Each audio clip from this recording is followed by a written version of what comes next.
Hello and good evening, I'm Melisa Idris. And I'm Sharaad Kuttan. Welcome to Consider This, the show where we want you to consider and then reconsider what you know of the news of the day.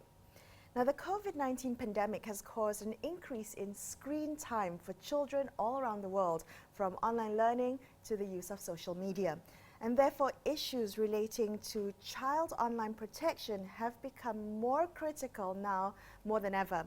And the United Nations Children's Fund, or Unicef, will soon be launching its report on the online lives of children in Malaysia, Indonesia, Thailand and Cambodia, about how they use their time online.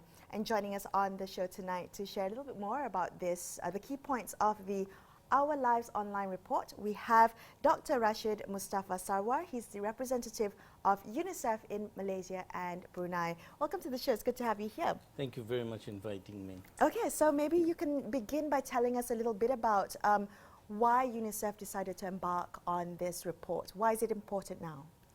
You know that internet space, we call it cyberspace, is such a huge territory now. And we have been monitoring how children live in that space, because that's the most useful space for learning, developing and sharing informations. But as COVID-19 started, there is more than ever, as you mentioned rightly, that children are using or living in cyberspace for their educational purposes, getting information, getting in touch with friends, and also there are a lot of other issues that we wanted to learn, and that was the purpose of the study that we have done in 4 countries. Okay. And Malaysia took the bigger portion of the study. 40% of the respondents were from Malaysia, okay. And we covered most disadvantaged children as well, talking about refugee children, migrant children, children with disabilities, and of course all other children. You know, Rashed, often when we talk about children and the online space, we talk about the digital divide, the deficits, right? The people who have very little compared to those who have too much. But it seems like today with COVID, perhaps we are facing a situation where it's really too much altogether for some kids. Is that the focus? Is it that kids are getting too much online time, that their lives are being narrowed to this one particular way of relating to education, their peers, their families, and so on and so forth? Or is it inevitable that they will spend most of their lives living in cyberspace? With the world that we are having now, the COVID-19, I mean, the whole world is in the cyberspace that I mentioned, because the schools are in online, getting informations online, because they were not getting out to meet peers and play football or just hang out in the parks. So they were sitting and they had to communicate, and that's why it is the time where they have been extensively using than ever, and that's what we are thinking, that we don't have any alternative, so we have to have them in that device, as we say. But we are thinking that it is a critical time to make that space more protective, more safer for them. Okay, so tell us, what did the Our Lives Online study find? I mean, generally we found out that adolescents are more or less cautious. They know how to protect their identity and how to not to talk with somebody that they don't know. However, there were the same number of boys and girls had approached by somebody else to share the explicit pictures, or the 2 out of 5 children, which is 40%, were talking to somebody that they don't know, and sharing information that they don't want to share with anybody else. Or what we're talking about, that the children think that they need to be more protected. Right, okay, so these predatory practices that happen online and happen to adults, but also, in this case, children are much more vulnerable. So is that the focus of the study, to looking at those areas where children might become more vulnerable as a consequence of being online? Absolutely. And then the report that we'll be launching on 19th will give us few key recommendations how to go forward. And that's what we would like to get much more attraction, much more awareness from the people. I find that quite interesting that you said that many of the respondents, the children that participated in this study, were cautious. So they have this certain knowledge or understanding about online safety. What about the parents? Do the parents understand child online safety? Do the parents are the parents equipped to protect their children in the digital world? Exactly, coming to the recommendation that Okay. I'm going to talk.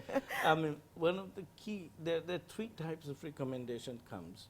One is exactly equipping parents on how this digital world works and how to monitor, how to provide a proper guidance to the children, and how to make them user-friendly. So the parents, we need to really upgrade their knowledge and skills on cyber protection issues. Right. And exactly the children and adolescents the same way. They know how to protect their identity. However, they should know how to better communicate, how to say no to somebody who is coming and asking something that very, very personal. So these are two skills that we need to know. Again, we need to generate an awareness and understanding among population, among teachers, among neighbors, among public, so that they also know how to make the cyberspace protected for the children. Right, Rashed, I mean, you've worked in the UN for decades now, and you know, you just come to this region, I understand. So I wonder if you can even tap on your experiences from your previous stints. But the UNICEF works through national governments, doesn't it? I mean, and do national governments have very different attitudes towards the question of the internet and cybersecurity? Is that where the trick really is? Not really. This is one of the topics that we find a very good common understanding, because this is a global phenomenon. And we, exactly in Malaysia, we are in a very good understanding with the government, especially the Ministry of Communication and Multimedia, MC. And we will be launching together with them this study, because we're very happy that we are together in the same wavelength. We usually differ sometime in understanding in other cases, but this is not the case. This is where we are together. Okay, all right, we're going to take a quick break, but after this, let's continue our conversation with Rashed in just a couple minutes. Stay tuned to Consider This.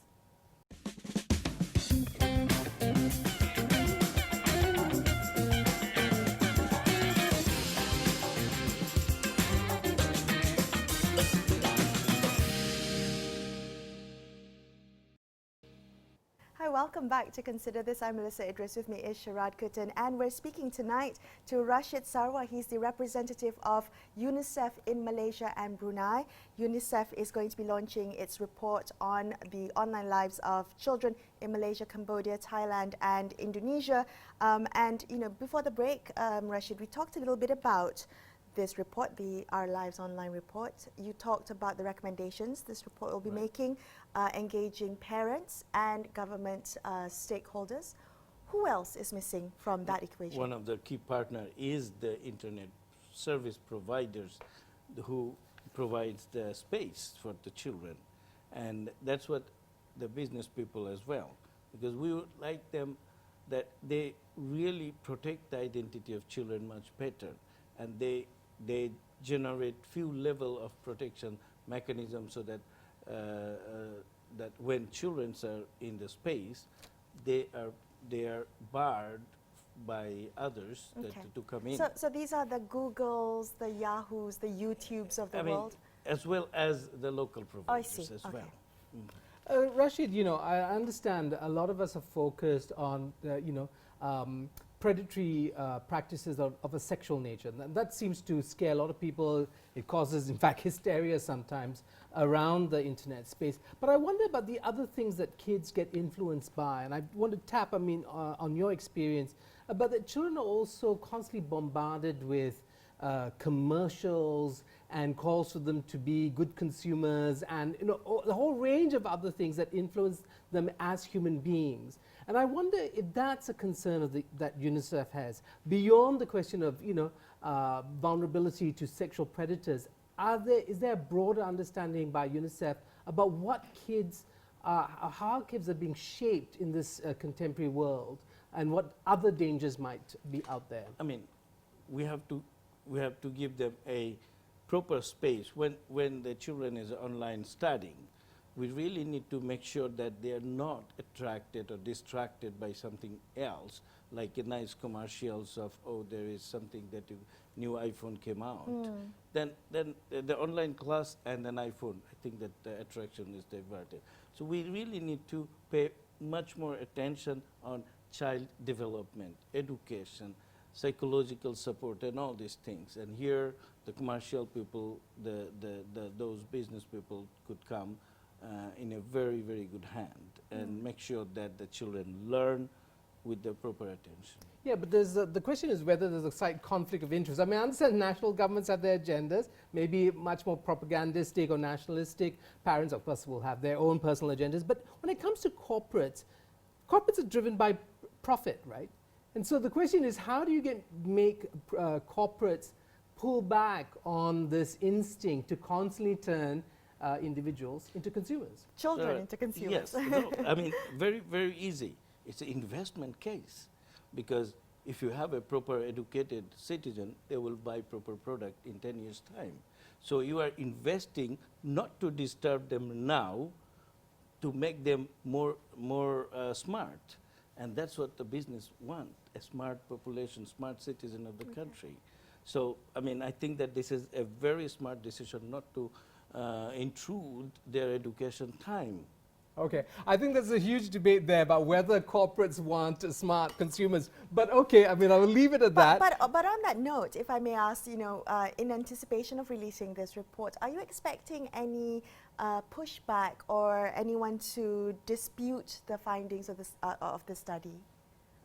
I think that we don't expect any dispute, but if there are further clarification needed, we will be happy to provide in any arena with you or with anybody else. Brilliant. Okay, and if I may, I want to talk a little bit about the impact of the COVID-19 crisis on children, not just on the lives of children in cyberspace or online, but also the fact that this has become a child rights crisis, right? So it's really quite interesting the way to look at how governments have been, whether they have or have not been putting children at the center of policy making.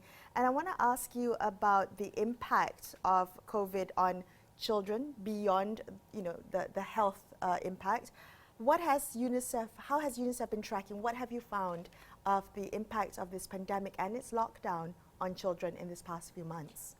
This is the crisis that we're having that we never seen last 30 years.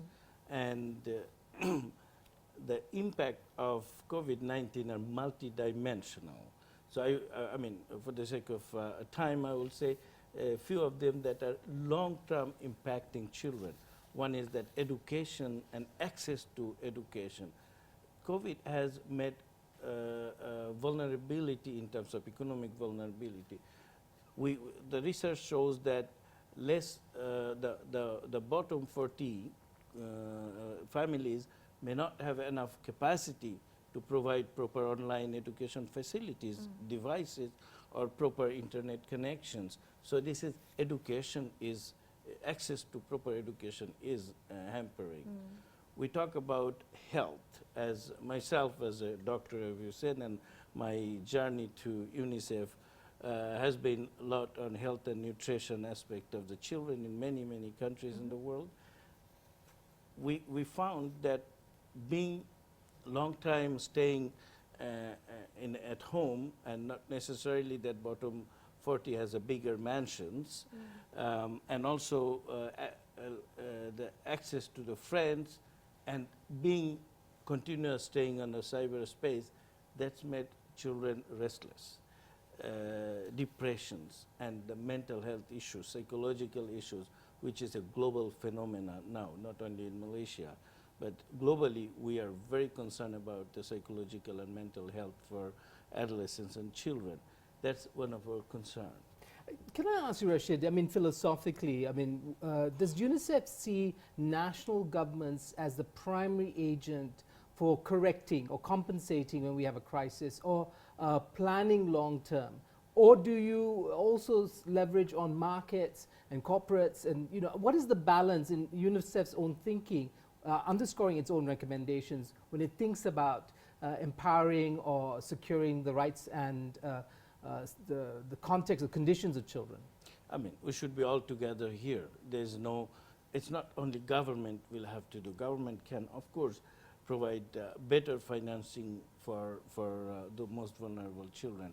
Government can provide better access to health and education, but it's the parents who have to also prioritize children and children's agenda.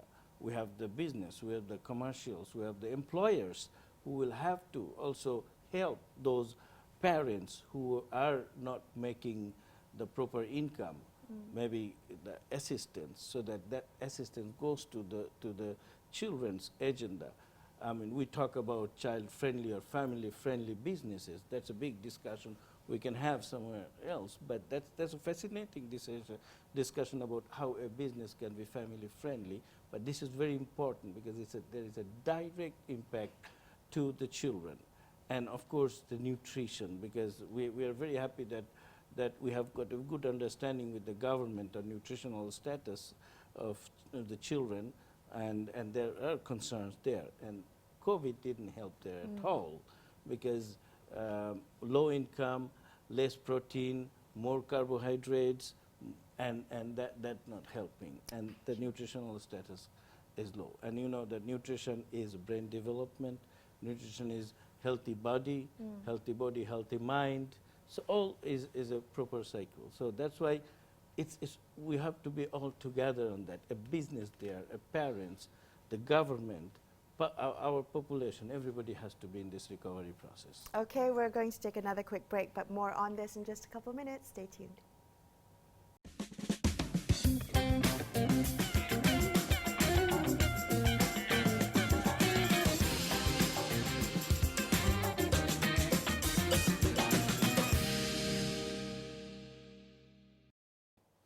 Welcome back to Consider This with me, Melisa Idris and Sharaad Kuttan. Our guest tonight is Dr Rashed Mustafa Sarwar, representative of UNICEF in Malaysia and in Brunei. The mantra, build back better. So hopefully we learn the lessons from this pandemic. We build our lives back better, our systems, our institutions better. What are some of the conversations that UNICEF is tapped into globally about how we can put children at the center of building back better? Thank you very much. I mean, that's interesting part of the discussion. But we see that government in Malaysia have been doing much better than many other countries, and also extensive financial package and supports. But that's not only the financial supports that we are talking about. We have to talk about how to make the children fit for a longer purpose. This is, we call it purpose for the nation. And globally, we have seen a lot of good examples that exist. Like there are countries that are paying much more attention to mental and psychological well-being of the children, and because they find it that's a survival mechanism. Children are mentally and psychologically not very wealthy, healthy, could come in 10, 15 years in another situation. Right. So that's one of the, so it depends on how do we prioritize the well-being of children And that's all about child rights. If you could just continue this conversation, because I wonder if, you know, this, and if I understand you correctly, is that we're not investing enough in the mental and psychological health of our children. Is it because developing countries like Malaysia are very skills oriented? We're thinking about science, we're thinking about math, we're thinking about technical skills and imparting them to children so they become better workers, rather than thinking of the child in holistic terms. The well-being. Is there a problem with the way we think about children? Are we thinking about children in very one-dimensional ways? No, I mean, I did not say that Malaysia is not paying attention to. This is a new area that globally we are facing, and UNICEF is negotiating, advocating with the governments. We are today 190 countries in the world, and children are children. So I think that this is a new challenge for the world. Came a couple of years ago that we acknowledged, world acknowledged, and COVID just aggravated that. Could I ask Rashed what changed?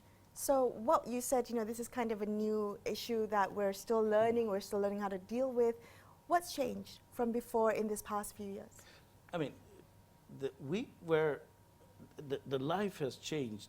The parents are having less time to do with the children because we need a big house, we need a big TV, nice TV. And that's all what you said, business.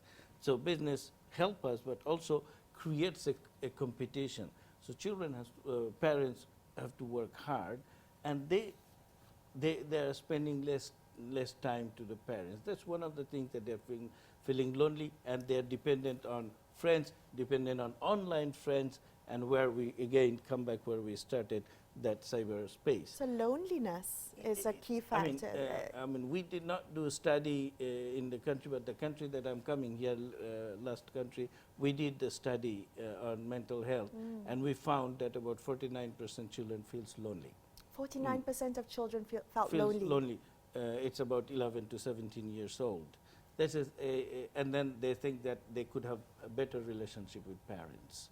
This is very That's interesting, very you know. sad. So yeah, but you know, maybe it's a consequence of affluence, right? So you're saying that somehow our developmental agendas are pushing us towards material betterment and so on and so forth, but we're kind of neglecting, and we've turned the corner. At least in terms of the agencies like UNICEF, you're recognizing that as a deficit in our program, and we need to correct.